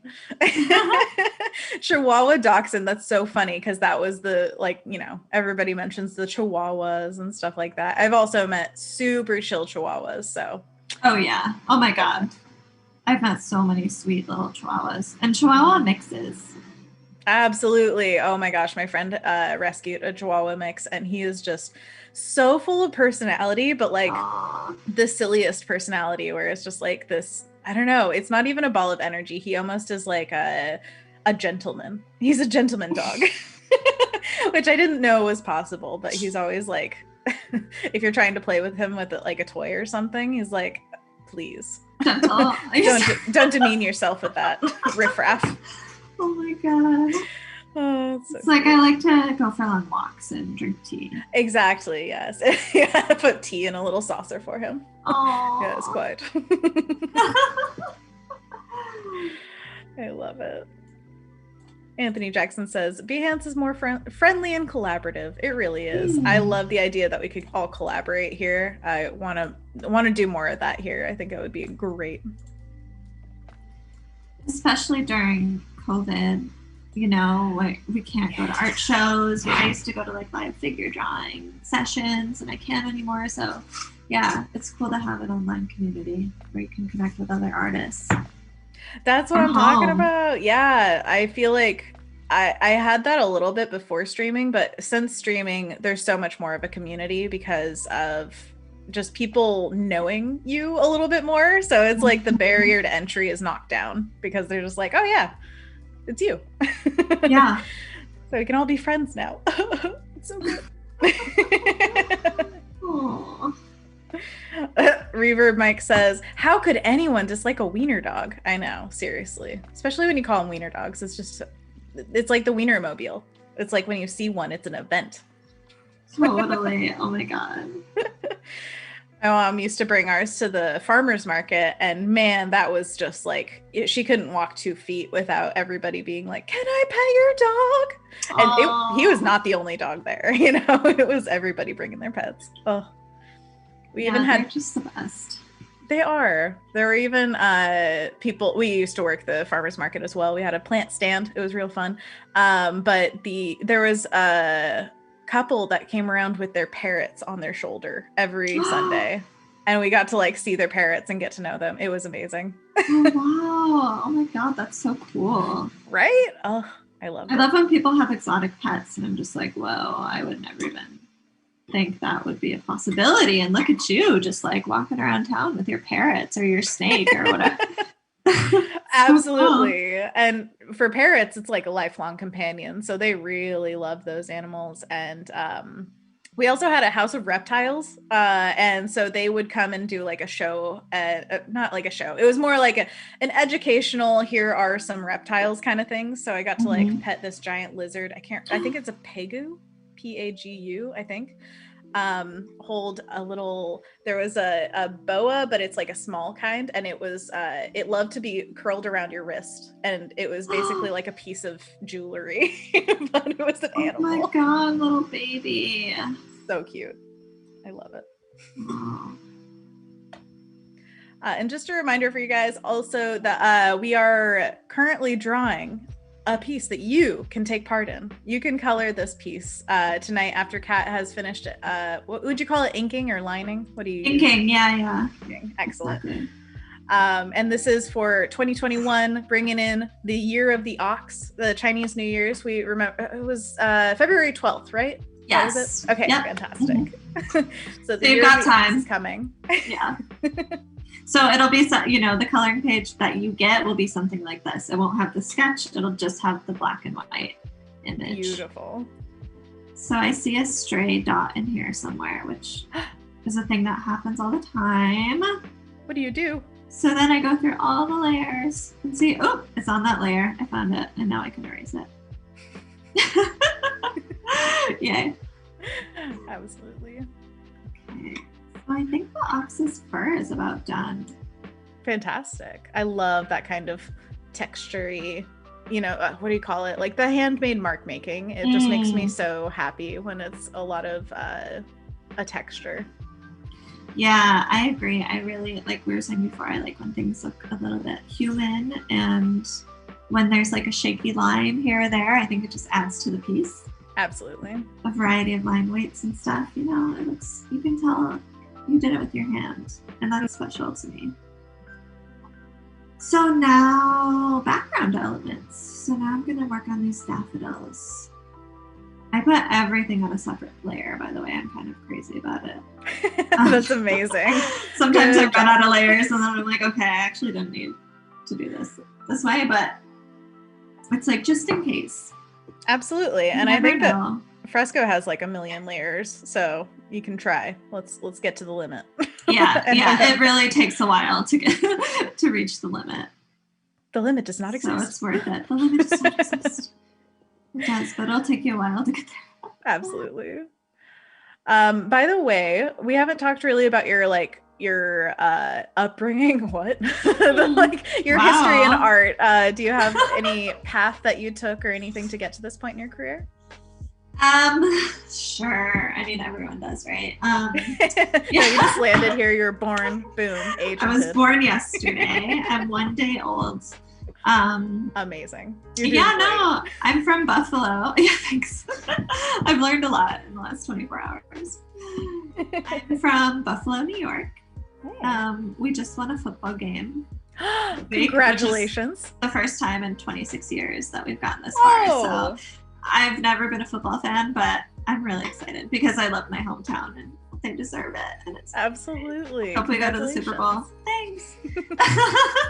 You earned it. Yeah. I had everything to do with it. Obviously. 32 years of not paying attention at all. Love it. So yeah, Buffalo's a really cool artsy town. It's small. It's not a small town, but it's a mid-sized city, and the art scene is tight knit, I would say, and it has a lower cost of living than a place like New York or Portland. So a lot of artists move there to create. So it's just got this really rich like music and art and creative scene, and that's where I grew up. And then I went to school for printmaking. I stayed in Buffalo, and I minored in art history. And then I worked in art galleries and museums for a while. Wow. So I was like a curator and did more administrative type art related work. And then I moved to New York and I was like, whoa, you can be an illustrator. Like, that's a thing. Like, what? Yeah. What? Like, I know people who make a living from illustrating and not just book. When I work on books now, but when I grew up, I just thought like an illustrator, illustrated books, and that was all you could really do. Right. And then, I moved here and I realized how vast the occupation can be and how much room there is for new illustrators and for different types of illustrators. And it was so inspiring to me. And, I was always like drawing and painting in my free time, but wasn't really pursuing it as my career path. And then it was just so inspiring. I was like, that's it. I'm going to grad school. So I went to FIT. And a lot of that was because I wanted to learn digital media. I had this very analog printmaking background, and I wanted to learn how to make client work, and, right, yeah. And learn how to make more narrative work. So, and I know school, it's like a kind of, I wouldn't say controversial, but it's something a lot of artists are divided on. But for me, it was like pros and cons, For me, it was like a couple years dedicated to making art with a small group of people. We had a class of 6 or 7. Oh, wow. In my MFA class. So it was really supportive. It was really small. And I just loved it. So I graduated 2 years ago, I think. And I was working in marketing, like throughout school. So I was working full-time, going to school full-time, like exhausted, totally burned out. We were talking earlier about like taking care of yourself. Like, that's how I learned, by doing the opposite and just destroying myself. It's all too common. I know. I feel so bad for students because they're like, I have to get through this hard part, right? To like get to the good part. And it's like, oh, but also kind of, yeah. Take care of yourself, your hands, your wrists. Oh no. Oh, I know. It's really tough. You have to find ways to do a lot with less effort, I would say. For sure. So finally I was like honing my craft and trying to build up clients. And then when I felt like comfortable, I quit my job and became a full-time illustrator. And here I am. It's been 2 years, I think, since I quit my job. Wow. So never going back. Yeah, baby. 2 years. Keep it going. Going back. Yeah. I love it. That was a very short version of the story, but of course, yeah. Let's talk about childhood and all that. But I think I'm about 2 years out of job as well for freelancing. So I feel where it's just like, this is life. Never going back. I wake up naturally every day, with no alarm. And to me, that is like, that's what I've always wanted. I so really. I feel like I worked my whole life for that freedom. I still get up early every day, but I wake up naturally. I don't, I don't have anywhere to be first place in the morning except my own studio. Absolutely. Oh man. Me, that's so like funny. Success for me. Did it. Life achievement achieved. Exactly. No more bucket list. It's just done. Just like being able to make your own schedule, you know, being able to take my dog out in the morning, and then maybe I'll start work at noon and then work until 10 p.m. But that's okay because I answer only to myself. Like that to me is extremely liberating. Well, and that's what allows us to do what we were talking about earlier, which is find your optimal time of day, design then, and give yourself a break. Yes, exactly. And it doesn't work for everyone. You know, a lot of people, my partner, for example, he loves to have structure. He loves to work the same hours every single day. And to him, he's more productive that way. Nice. But I just don't thrive in that kind of environment. So for me personally, Absolutely. I'm much happier and I'm a much more balanced person than I was before. I think there is, like recognizing what works, what doesn't work is the most important thing. You have to learn to know yourself, and it's hard to do that, but you know, congratulations for doing so. Love to hear it. Likewise. Same to you. Oh yeah. I mean, it took a while and I could still work on things, but yeah. I think for the most part, having flexibility has become like part of my personality. Like I have to have this kind of job. I don't know if I could ever go back to like somebody else telling me what time to do things. Oh my God. I feel the same. I don't think I could ever work in an office again. Yeah. But at the time I needed it. Like I just moved to New York, you know, and I worked for 4 years at Squarespace actually. So I worked in tech. It was like really cool, modern company. And I met so many friends. I met my partner there. Like I got so much out of that time and I learned so many things and I connected to so many other artists. So for me, it was like necessary. Like I had to go through that and I had to have that 9 to 5 schedule to know that I didn't want it. Right. Yeah. That's trial and error, I think. Yeah. That's kind of the student thing too. It's like you have to do the like they say when you have to do a project twice, like the second time it takes half the time, because if you, you know, if you're drawing a building, say for the first time, it takes a while to figure out how to do that and what you like and what you don't like. But then the second time you're like, okay, well, all that learning's still there. Now I'm just doing the thing. It's so true. So it takes a lot up front, but second time, trust me, it'll be smoother. It's like an investment, you know, you gotta like, put into the vessel at the beginning and then it gets back. Absolutely. Yeah, I agree. Everybody, by the way, is relating to how many layers you said you had. They're all like, oh my gosh, me too. So many layers. You never know. You never know. And like, if you can have them, why not? Right. Well, Laura was saying that at a certain point, she groups them into a work in progress folder and then duplicates it and then flattens one of them. So it's basically like working on top of a flat layer again, but she still has all those layers just in case. That's so smart, Laura. Yeah, the grouping is really great. Like at the end of this, I'll probably put all my line work into one master sort of ink layer, and then it'll be cleaned up when we're ready to do the color. So that's it. That's a really good point. Cleaned up. Well, I mean, like, look at all this, you know. I know, right? The layers. It's just like, look over here, not over here. Yeah. It's now, not organized. If you're working in Photoshop, do you name your layers? Oh yeah, I always. Wow, name layers, impressive. You? Amazing. Do you name your Oh, layers? do I? No. You don't?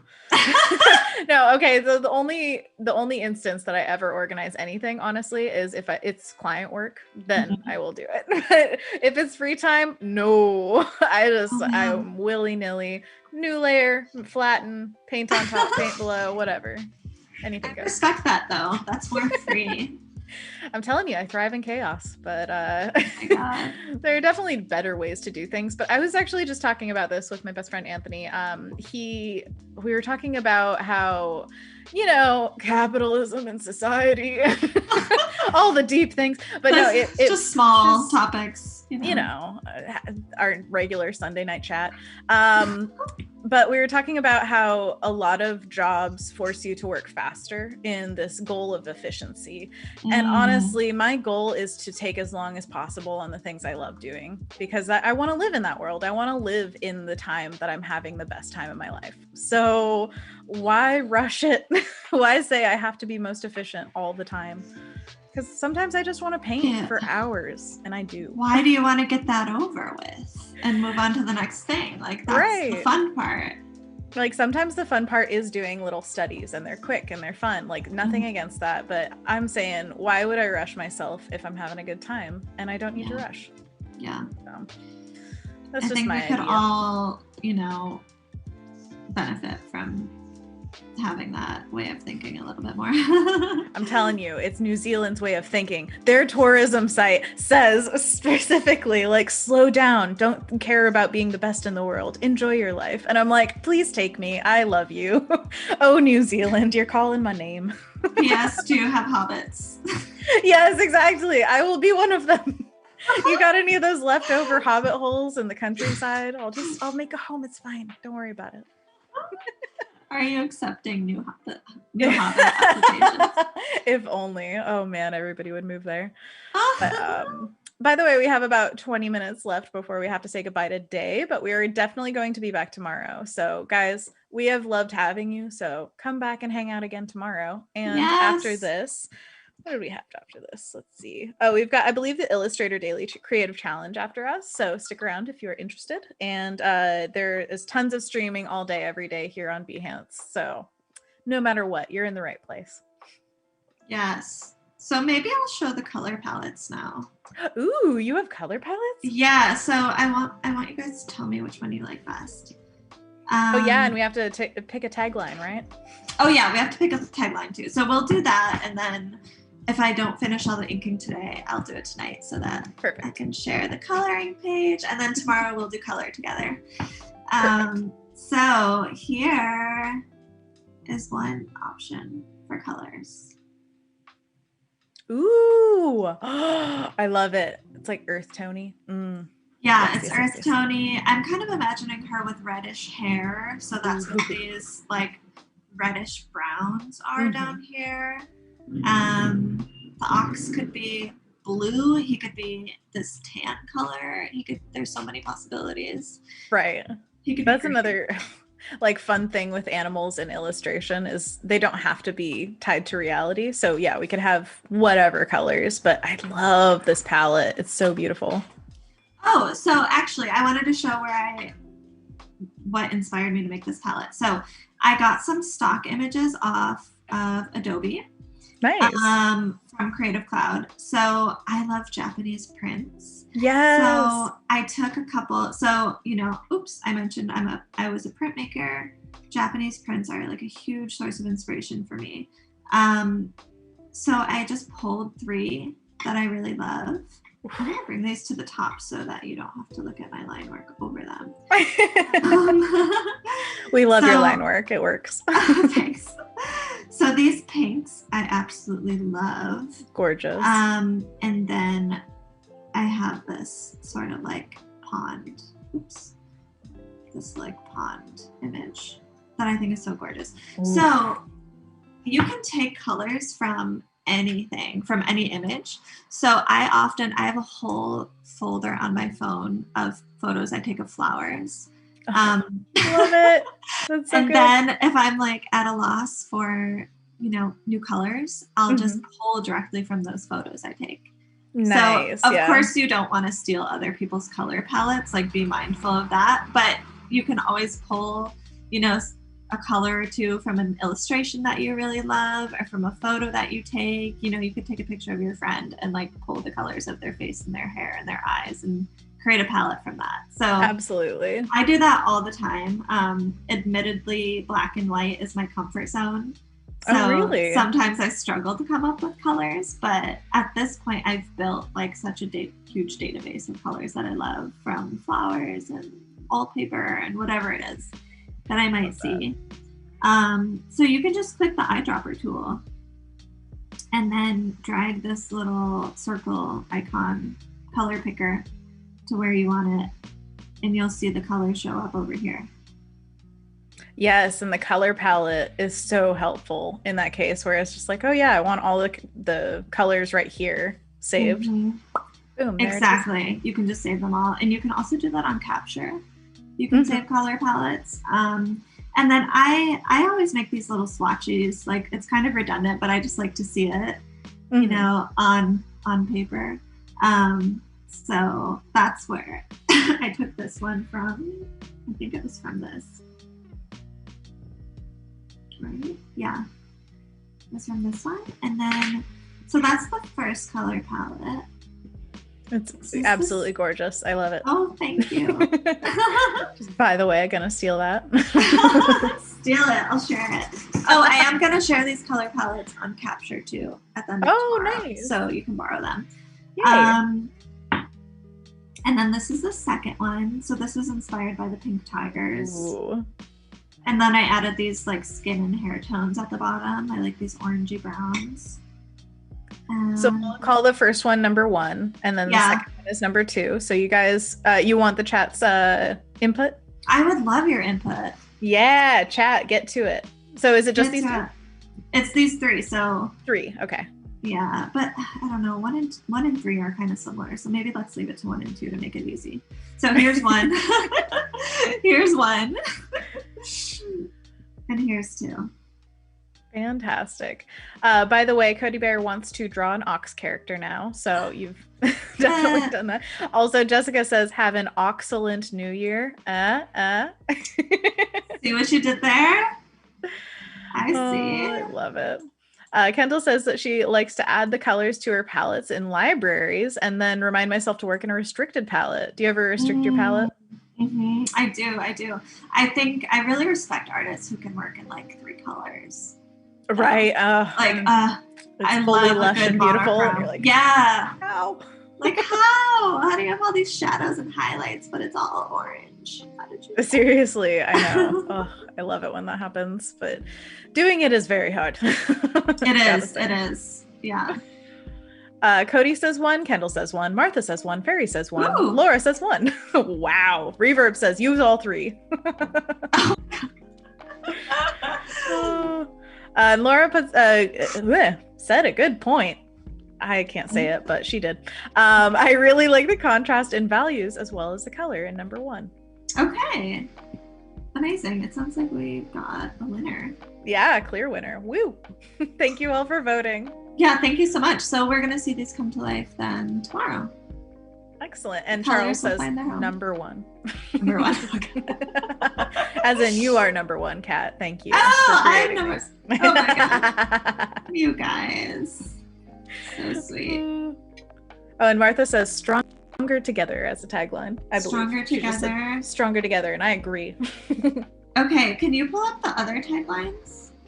Hard to find. Are they buried in there? So they're a little buried, but I can like look through and try to remember some of the feels that we got going. Because man, there are different like meanings behind some of them. So if you have a certain kind of feel that you think is good, then I can try to find the ones that fit that.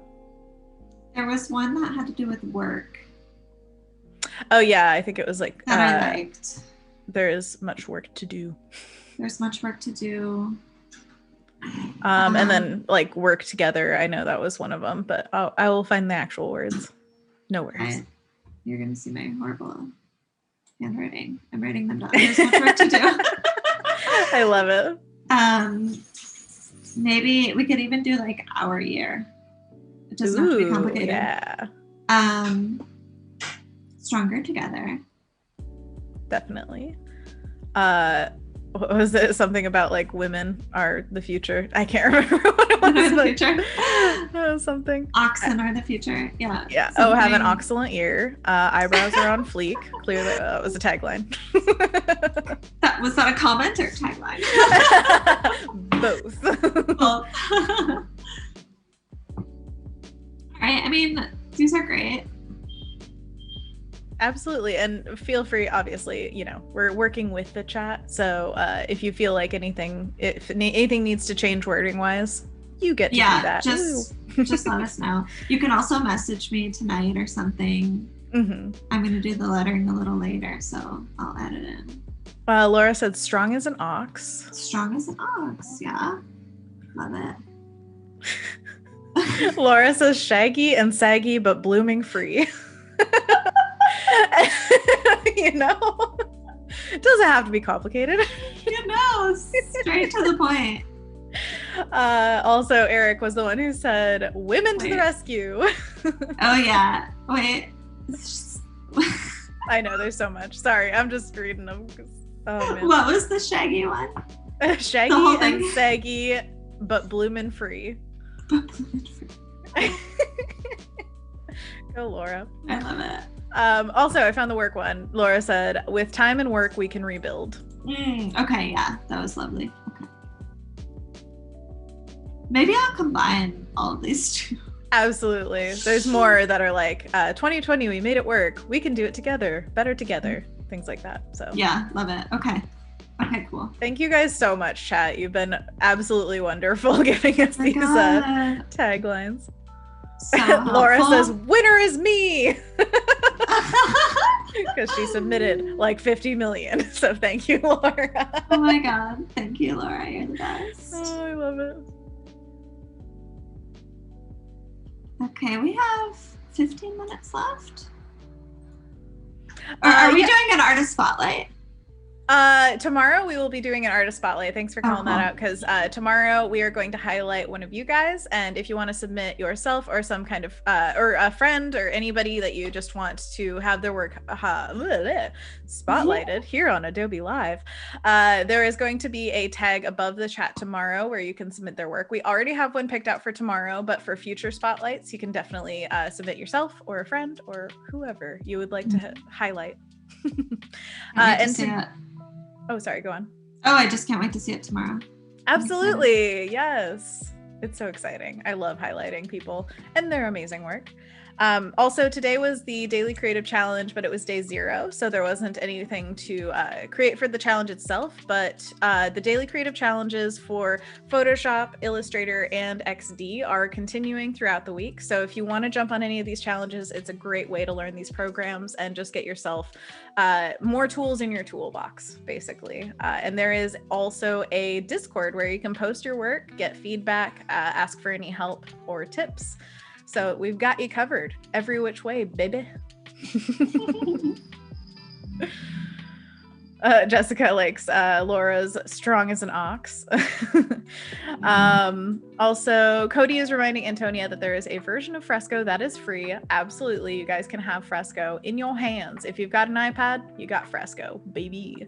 And if you've got CC, you've got the full version for free. Boom. Laura says I'm supposed to be working.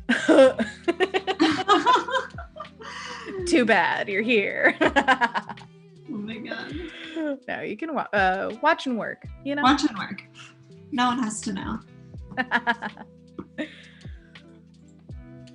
And we've got about 5 minutes until we have to say goodbye. So thank you so much for doing all this work while talking, Kat. Oh my God. It's been a joy. Thanks for I feel like I just have company in the studio today. Right? That's what I hope. Like someone to talk to. Many I'll people be your to talk studio to. mate. Yes, I love it. I love the idea that, I miss in studios that you can get feedback so readily on your stuff, where it's like, oh, hey, you want to come draw on this for a second? I miss it. I know. I miss it too. I miss human interaction. Although I have to say, my partner is an artist, so I should not complain because I can get feedback, but I don't want to bother him all the time. And you don't always want the same person's feedback. Oh my gosh, yeah. You need variety, and that's exactly what a studio is. It's multiple different inputs all at once. So true. I still have my studio outside of my home that I go to, but I don't have a studio mate right now. So it's I have the same space, but it's lonely. It's just me. Right. And then you look over longingly like, a person could be here. Do you want to look at my painting? Yes. But honestly, if you are feeling any kind of artistic or personal loneliness, I do think that streaming, whether you do it yourself or just tune in, is a great way to connect with people live, because it's literally just a studio, but online. Yeah. It's awesome. Yeah, absolutely. Oh, Jessica, by the way, says, I love your mug, Anna. Thank you, because all stream I've been like, is anybody going to notice? There's a llama in the room. That's a llama? Yeah, it's got its little head, and then its neck is the handle, and it's got little feet. That is too much for me. It's so cute. I love it. Just a little Target find, but it brings me joy every day. And I'm now having my chai draw tea. A llama. Draw a llama. Draw a drama llama. Like a really shaggy one. Too bad it's not the year of the llama, but you've got your ox, and it's very shaggy. Yeah, I've got my ox. I've got some kind of cattle farm animal. Whatever. That's all you need is a ranch. Yeah, exactly. I love it. So this is where we are. Got a couple more flowers to do. Yeah, and you've been working through these flowers like nobody's business. I was thinking like, oh, duplicate and turn or something like that. Nope, you're just like boom, boom, boom, boom, boom. You know, boom, I boom, could, boom. And I did do that for the sketch, but then when I ink it, I like to actually draw each one because I want there to be like subtle variety. Absolutely. I very much agree with that. It's so funny, but I say stuff like, oh yeah, this could be a shortcut for people, but I would never use it because I think I'm like you, where it's like drawing it by hand gives it character. There's something about it.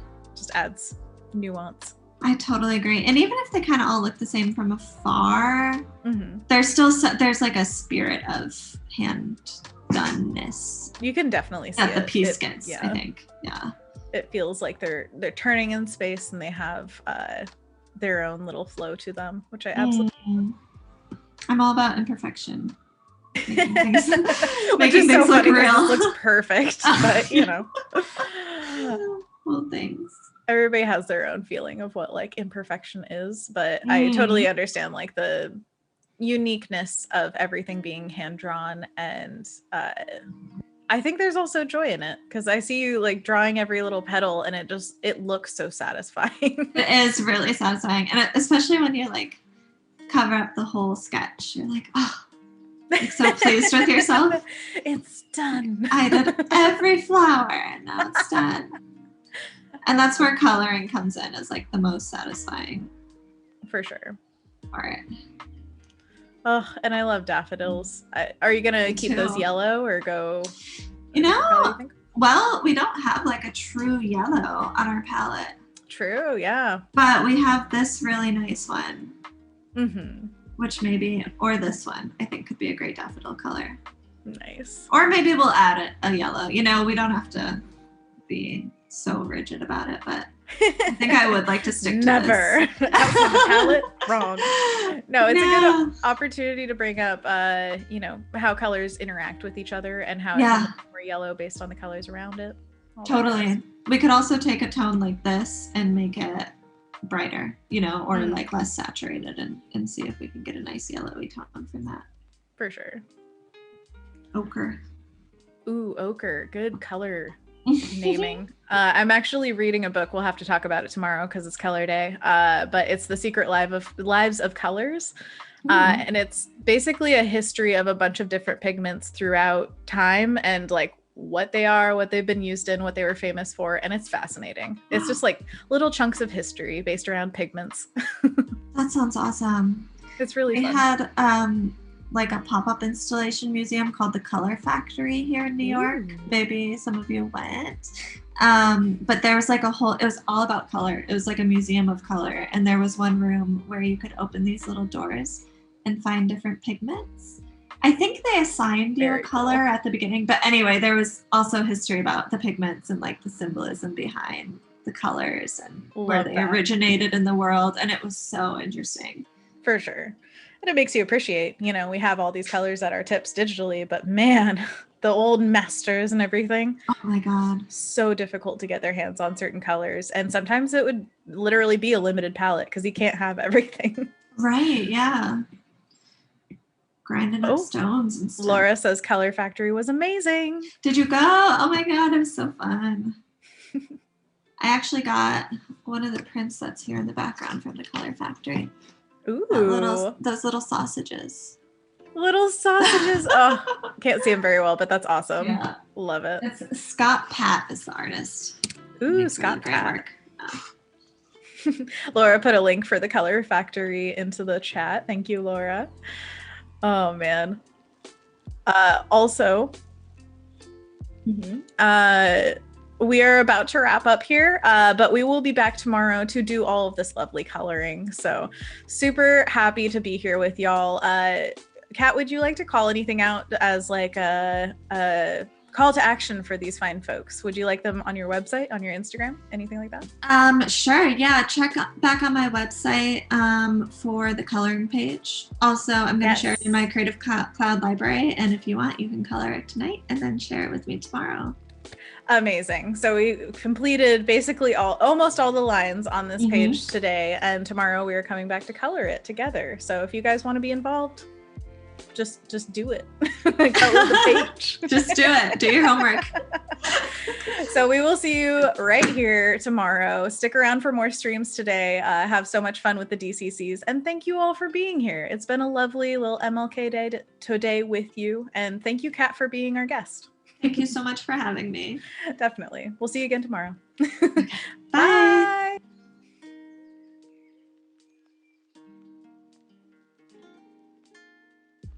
Bye.